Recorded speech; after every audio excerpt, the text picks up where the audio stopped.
मौत के बाद क्या होता है? क्या सच में यमराज आते हैं? और जब मौत दरवाजे पर खड़ी होती है तो असल में डरता कौन है? हमारी आत्मा या हमारा शरीर? ये वो सवाल हैं जो सिर्फ गहरे नहीं है बल्कि बहुत पर्सनल हैं और कभी न कभी हम सबके मन में आते हैं। आज हम इन्हीं सवालों की तह में उतरने वाले हैं और हमारा गाइड होगा ब्रह्मा पुराण। हमारे पास जो स्रोत हैं वो मौत को एक फुल स्टॉप नहीं बल्कि कहानी का एक नया चैप्टर बताते हैं। तो चलिए आज हम आत्मा की इस यात्रा पे निकलते हैं और हम ठीक उस पल से शुरू करेंगे जब मृत्यु होती है और देखेंगे कि ब्रह्मा पुराण के नक्शे के हिसाब से ये सफर हमें कहाँ ले जाता है, यमलोक के दरवाजे तक और शायद उससे भी आगे। बिल्कुल। और सबसे बड़ी बात, हम यमराज की उस छवि को भी तोड़कर देखेंगे जो हमने कहानियों में सुनी है। क्या वो सिर्फ सजा देने वाले एक डरावने देवता हैं या उनका काम इससे कहीं ज्यादा बड़ा और निष्पक्ष है? ये चर्चा सिर्फ पुरानी कथाओं को दोहराने के लिए नहीं है बल्कि जीवन और कर्म के उस विज्ञान को समझने के लिए है जो इन ग्रंथों में छिपा है। तो फिर इस यात्रा का पहला कदम ब्रह्मा पुराण के हिसाब से मौत आखिर है क्या? ये जो इतना बड़ा डर है, क्या ये सच में अंत है? देखिए, इन ग्रंथों की सबसे पहली और मजबूत नींव यही है कि मौत दी एंड है ही नहीं। इसे शरीर परिवर्तन कहा गया है, यानी शरीर का बदलना।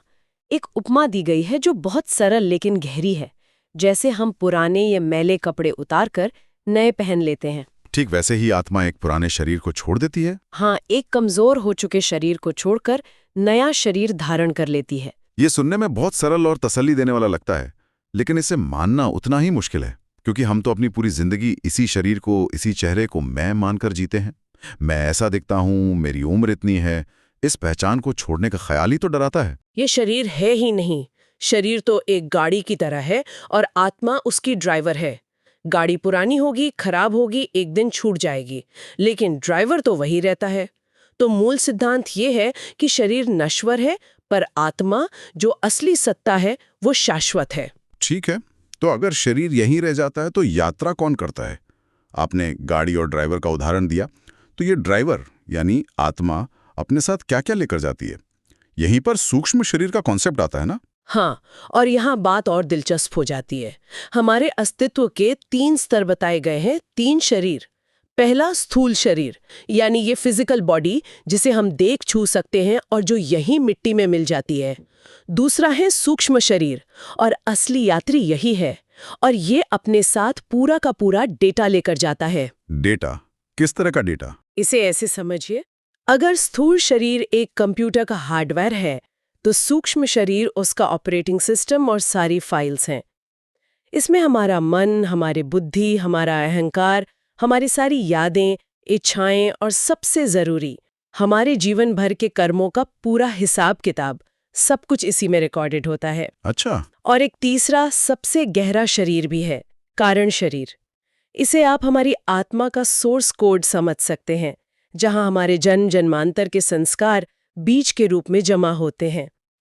हालांकि मौत के बाद की तात्कालिक यात्रा सूक्ष्म शरीर की होती है, लेकिन यही कारण शरीर तय करता है कि हमें अगला जन्म किन मूल प्रवृत्तियों के साथ मिलेगा। वाह, ये हार्डवेयर, सॉफ्टवेयर और सोर्स कोड वाली एनोलॉजी तो कमाल की है। तो मतलब हमारी पूरी पर्सनालिटी, हमारी यादें, सब कुछ इस सूक्ष्म शरीर में एक कॉस्मिक पेनड्राइव की तरह सेव होकर आगे चला जाता है।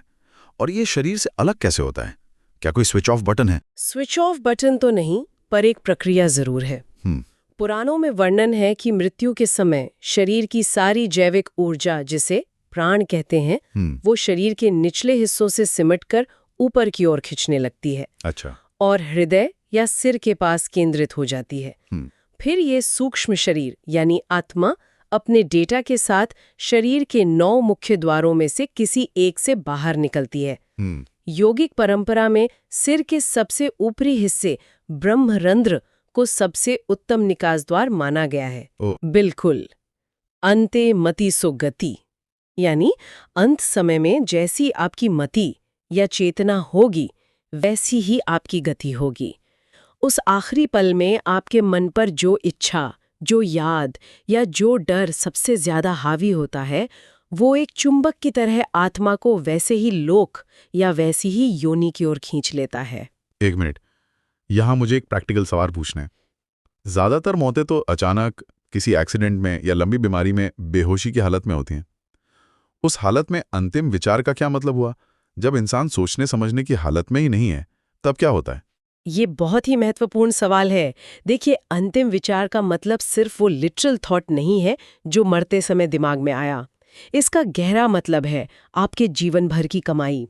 आपने पूरी जिंदगी जिस चीज की प्रैक्टिस की है, जिस भाव को सबसे ज्यादा जिया है, चाहे वो गुस्सा हो, लालच हो, प्रेम हो या भक्ति हो, अंत समय में जब चेतना शिथिल होती है तो वही सबसे गहरा संस्कार सतह पर उभर कर आ जाता है। वो आपके जीवन का सार होता है। अच्छा। अगर किसी ने पूरी जिंदगी पैसे के बारे में सोचा है तो अंत समय में उसे अपने बैंक बैलेंस की ही चिंता होगी, भले ही वो बेहोश हो। यही उसका अंतिम भाव बन जाता है।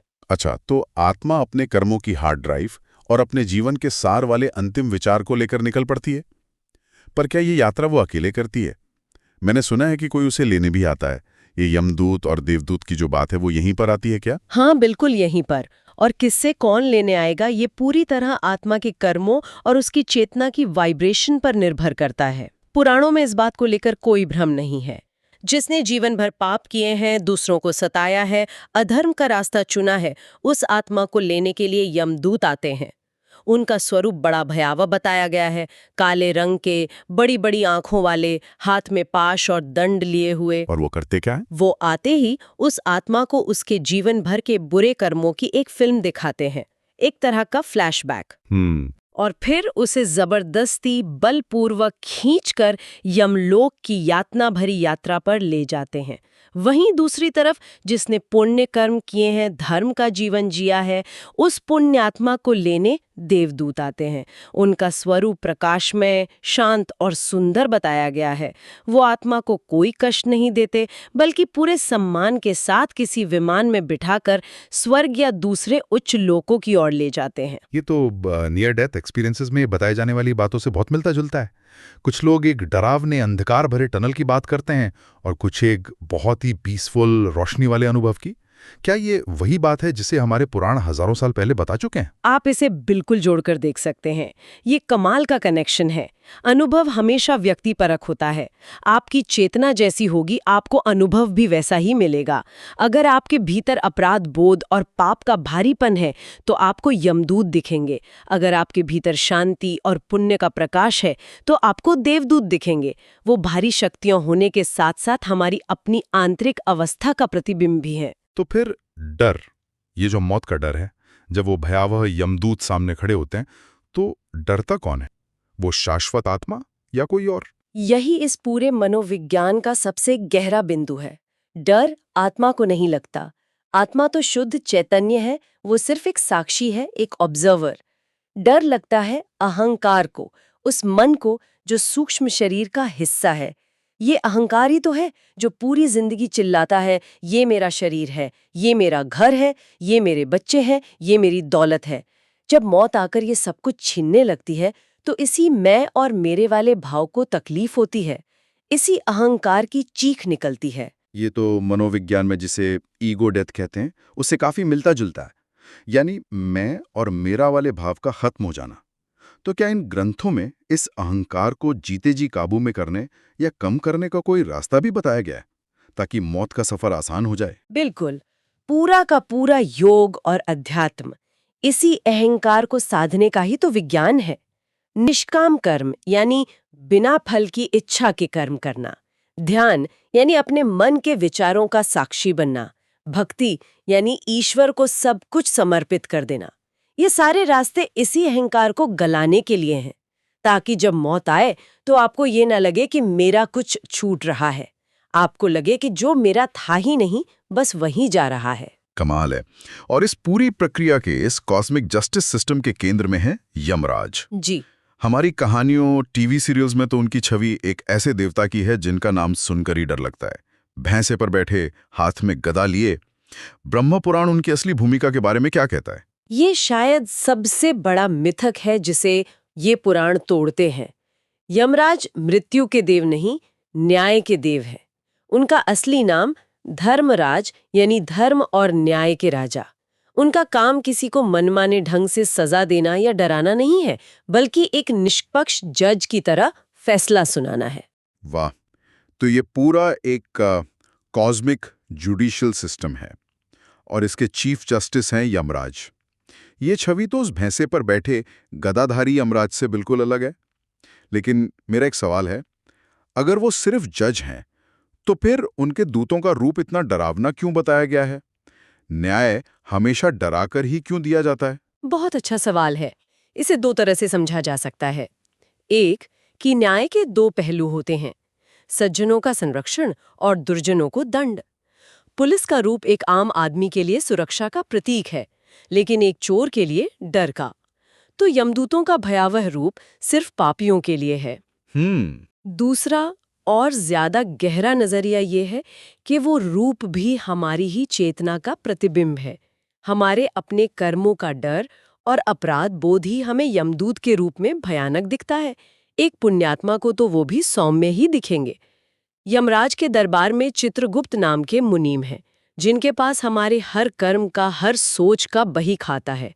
यमराज बस उसी बही खाते को देखकर बिना किसी पक्षपात के फैसला सुनाते हैं कि इस आत्मा को अपने कर्मों का फल भोगने के लिए स्वर्ग भेजा जाए, नर्क भेजा जाए, या अपने अधूरे कर्मों को पूरा करने और खुद को सुधारने के लिए वापस पृथ्वी पर पुनर्जन्म दिया जाए। मतलब वो जल्लाद नहीं है? वो जल्लाद नहीं, एक निष्पक्ष न्यायाधीश हैं। तो इसका मतलब ये हुआ कि मौत के बाद एक पूरी यात्रा होती है, एक पूरी प्रक्रिया है। ऐसा नहीं कि बस यहाँ आंख बंद हुई और सब खत्म या तय हो गया। हाँ। आत्मा अपने सूक्ष्म शरीर में यम मार्ग से गुजरती है, यमलोक पहुंचती है, वहां उसके कर्मों का पूरा ट्रायल होता है और फिर उसकी आगे की डेस्टिनेशन तय होती है। बिल्कुल, ये एक बहुत ही व्यवस्थित, बहुत ही साइंटिफिक प्रक्रिया है, जैसा इन ग्रंथों में बताया गया है।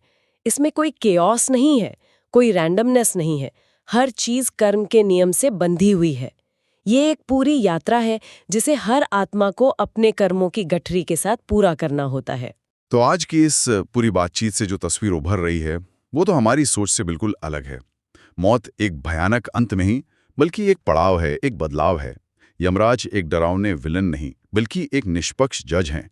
और मौत का अनुभव डरावना होगा या शांतिपूर्ण, ये इस बात पर नहीं है कि हम कैसे मरे, बल्कि इस बात पर है कि हम कैसे जिएं।